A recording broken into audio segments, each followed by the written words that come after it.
E siamo a 3, ma forse soltanto 2. Il bollettino delle vittime da coronavirus in Veneto si ferma al padre 77enne dell'ex sindaco di Voi Euganeo, frequentatore di un bar gestito da cittadini cinesi, e alla signora trevigiana di 76 anni il cui quadro clinico era compromesso da gravi disfunzioni.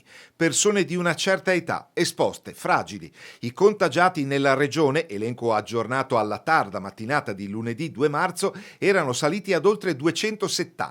Perché abbiamo parlato di 3 vittime? Perché è deceduto anche un signore 67enne di Mira, nel veneziano, ricoverato da sabato 22 febbraio alla rianimazione dell'ospedale di Padova, dopo che l'aggravarsi delle condizioni ne aveva determinato il trasferimento da Mira ad Olo e quindi al capoluogo euganeo. A determinarne la morte un'emorragia cerebrale che la Regione Veneto ha comunicato senza però includere l'episodio nel fatidico bollettino. I posti letto nel territorio non costituiscono un'emergenza ospedaliera, anche se ci si adopera per incrementarne il numero di una 70 di unità. La situazione dunque risulta sotto controllo, anche perché ci sono realtà come le università che hanno adottato lo strumento telematico per lezioni e sessioni d'esame online. Pure i luoghi culturali del calibro della Cappella degli Scrovegni a Padova, del Museo Multimediale del Novecento M9 di Mestre o dei musei civici veneziani riaprono le porte nel rigoroso rispetto di quella misura, denominata droplet, che costituisce la distanza minima da rispettare, almeno 1 metro, quando ci si trova in spazi con altre persone,